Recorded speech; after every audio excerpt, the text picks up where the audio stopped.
Today we're looking at 1775 Rebellion by Bo Beckett and Jeff Stahl, published by Academy Games. It's for 2 to 4 players and plays best with 2 players or 4 players in 2 teams, and it plays in 1 to 2 hours.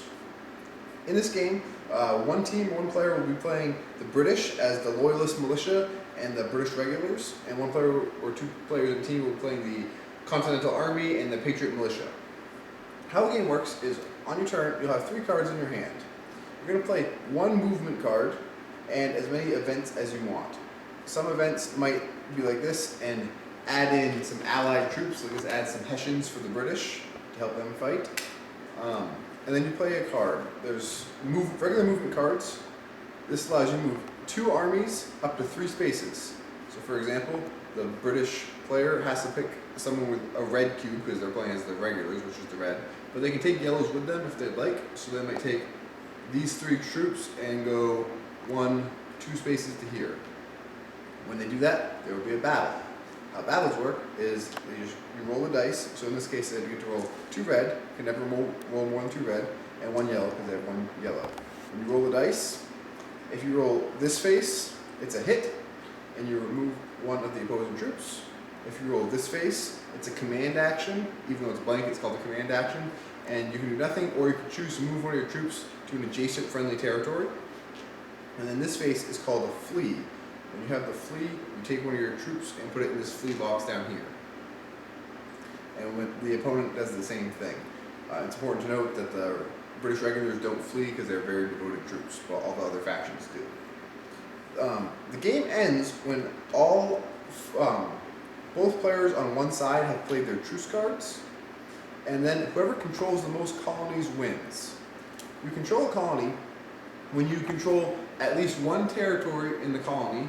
So right here in Quebec, the British control 3 provinces, actually, 4 provinces, and when the enemy is in none of those provinces. So right now, the British start with Quebec and Nova Scotia, and the Continentals start with Connecticut and Rhode Island. Oh, the British also have Delaware.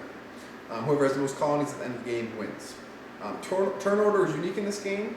You draw a cube from this bag at random to determine who goes first and second, and third and fourth, etc., and you play in that order. There's also other types of events like this, where you get to adjust your movement cards that you play. This one is +2 movement to all your troops that you move that turn. And at the beginning of every turn, you get to place 4 troops out, in addition to any units you might have in your fled area down here. And you get to place them into any city in a territory, in a colony you control. So for the British, they control Delaware, Quebec, and Nova Scotia. And so they can place it right here in Dover, they can place it in Montreal, Quebec City, or in Halifax. It's very interesting how they have the cities on the board. The drawings actually matter. I like that. There's also some special event cards you can play that adjust the battle phase, which help freshen up and help you pull some surprise moves. And one other rule is, if you have all events in your hand, you reshuffle your deck and draw 3 new cards, so you have to have at least 1 movement card to play. That's a quick overview of how to play. Just going over it real quickly.